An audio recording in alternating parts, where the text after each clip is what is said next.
My little brother, James, tween, and I, nearly adult male, live with our older sister, Eva, 26. James and I were removed from our mom when I was 10, and Eva did everything she could to keep my brother and me out of the system.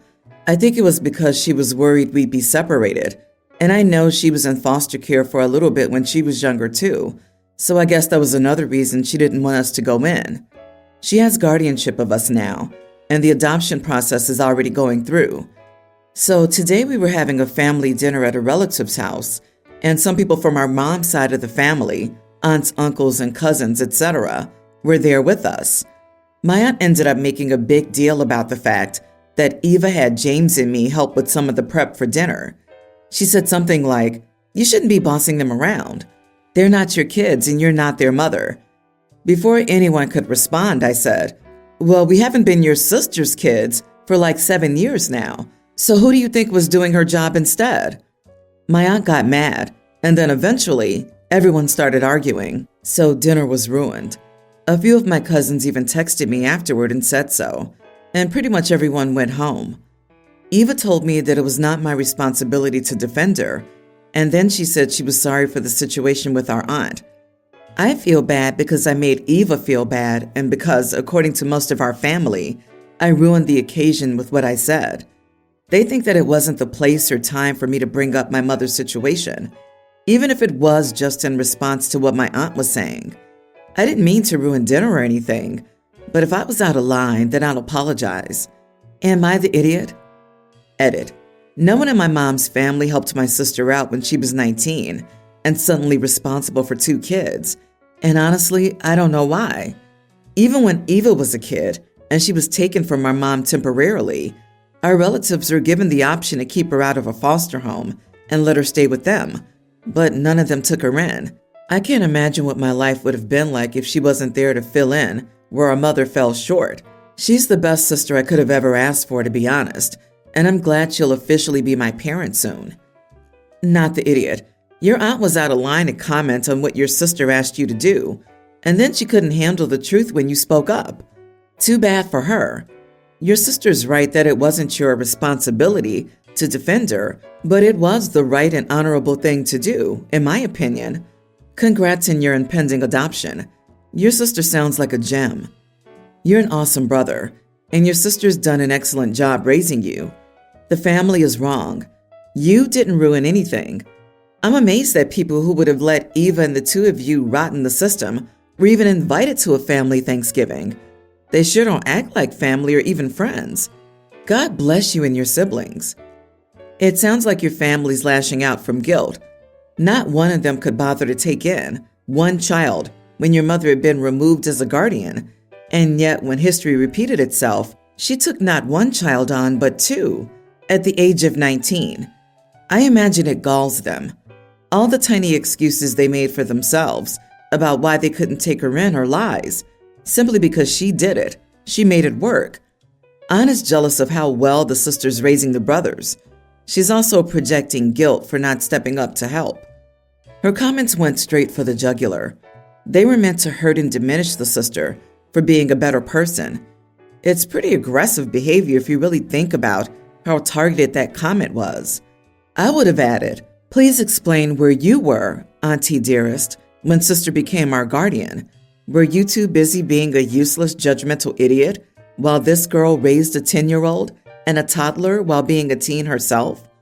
Also, the prep for dinner is a weird thing for her to have a problem with in the first place. Oh no, a teenager and a tween are actually helping prepare dinner. How scandalous! Respond to anyone who tells you you were out of line, that you were simply correcting your aunt. No further info or justifications. 1 standard line: play, rewind, replay." I'll start at the beginning. My ex-husband was a good father, but a terrible husband. I divorced him when my oldest was 14 and youngest was 10. Well, he ended up spiraling, and the kids were exposed to that. I was blamed for ruining Dad. He got better after a few years, but ended up doing it again when he learned I was dating. So the kids kept trying to get me not to date, since it'll affect their dad. It was an awful time since, to the kids, I was still responsible for what he did and reacted to things. In the end, I just kept my dating on the low end, which wasn't hard since I wasn't introducing the kids to the men anyway. All I had to change was not posting on social media. Also, yes, I sent the kids to therapy. They all stopped when they hit 18, or my middle child refused to talk, so I pulled them. The oldest is now 25 and the youngest is 21, and I got proposed to. I sat them down and told them.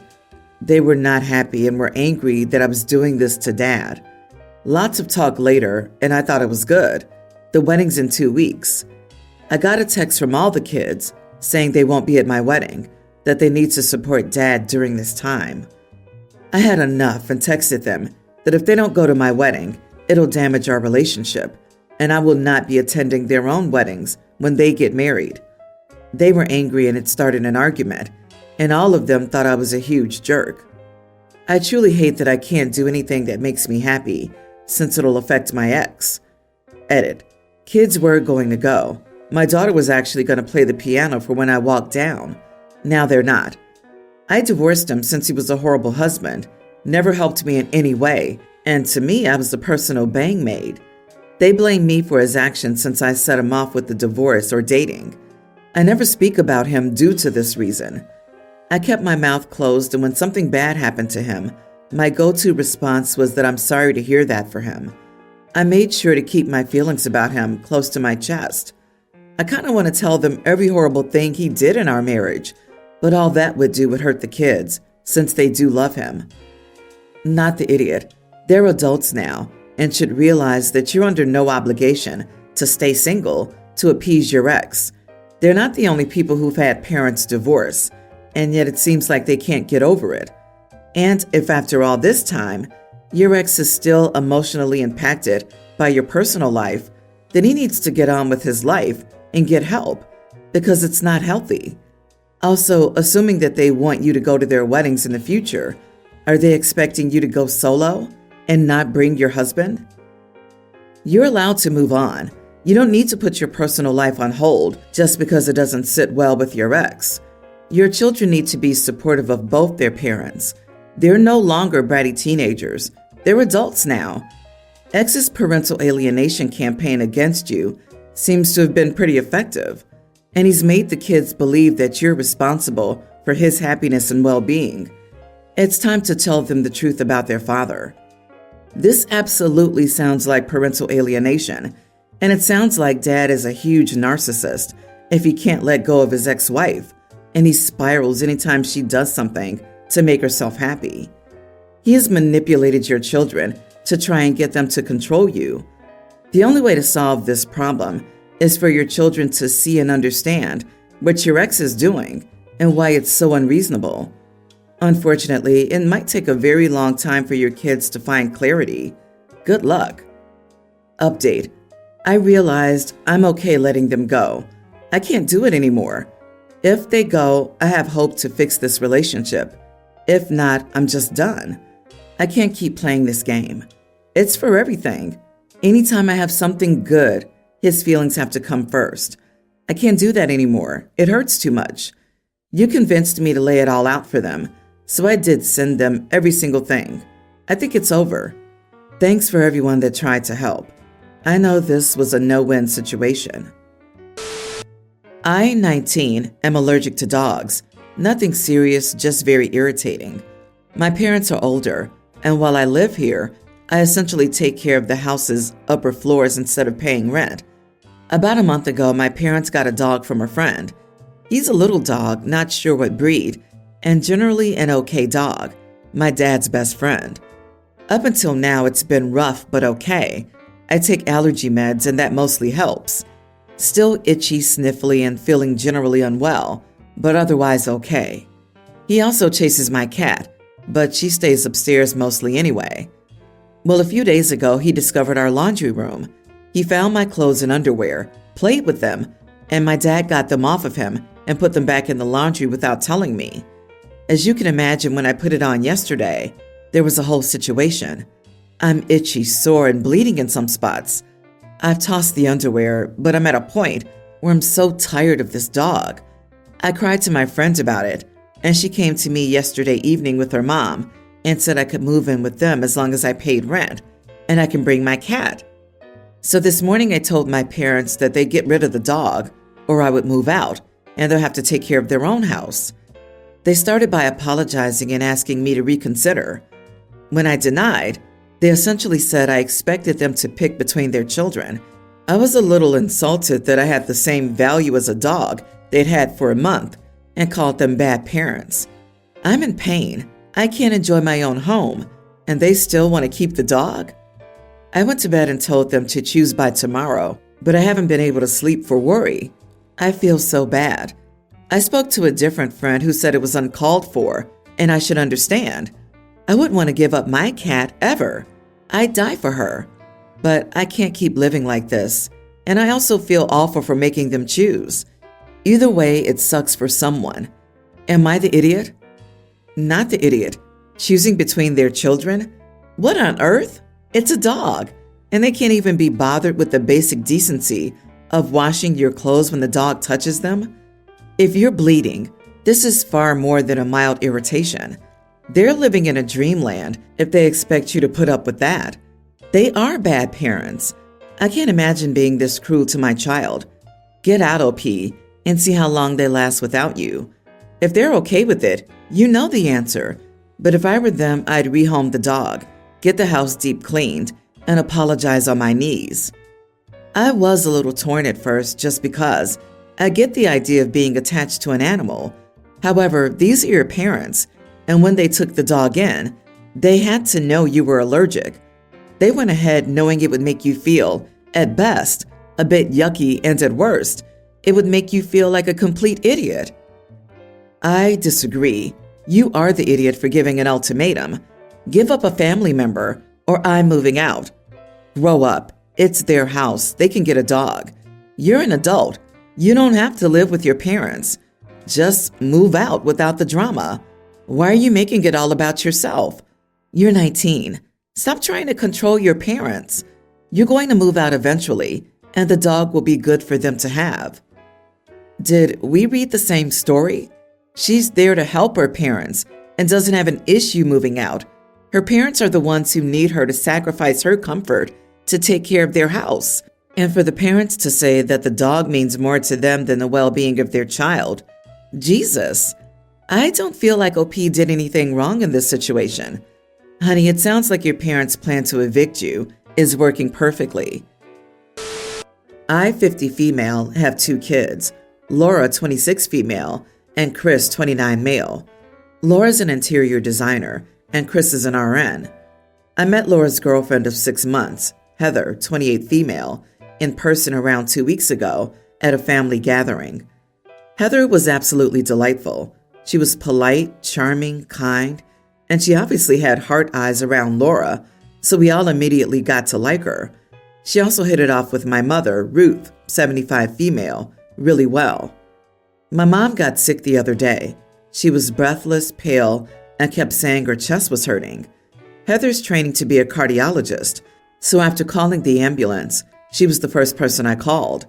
She came to the hospital with Laura, helped us throughout the whole process, and only left after everything was sorted out and Mom was well.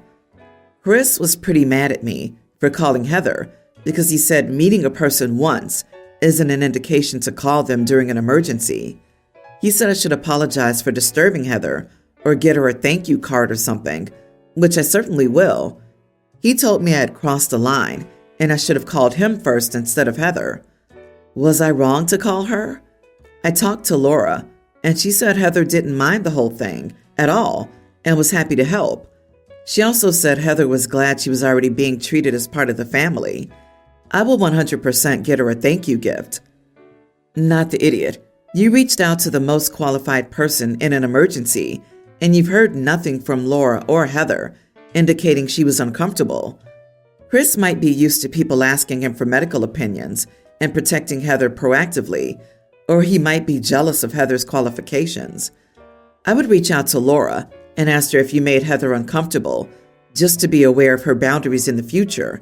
But in this moment of crisis, you did nothing wrong. A cardiologist trumps a nurse in this case. Yeah, it would have been better to call Laura and ask her to bring Heather, but in an emergency, your brain doesn't always function rationally. I get that. Glad your mother's feeling better. Honestly, it sounds like the RN is feeling a little butthurt now that there's a doctor in the family. Isn't this Chris's grandmother? Like, of course he's upset. Not to mention, this whole thread is obsessed that she's a brand new resident. Like, what would a new cardiologist do that an experienced nurse couldn't? She wouldn't have an EKG, no labs, no vitals, just signs and symptoms, which any ED nurse could recognize just as quickly. Not to mention that Chris most likely has thousands of hours of patient experience, whereas Heather has not passed her cardiology board and, based on her age, has very little MD experience. Chris knows his grandmother better and could probably offer better support to her than a stranger. My husband, 30 male, and I invited my family to stay with us until they could find a new home. Their house burnt down and they became homeless. This was my mom, 51, and my dad, 54, and my grandmother, 72. At first, it wasn't a problem. We have the room, and everyone besides my grandmother can care for themselves.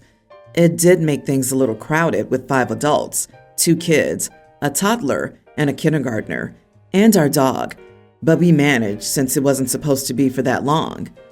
Things spiraled quickly, and I ended up having to care for everyone.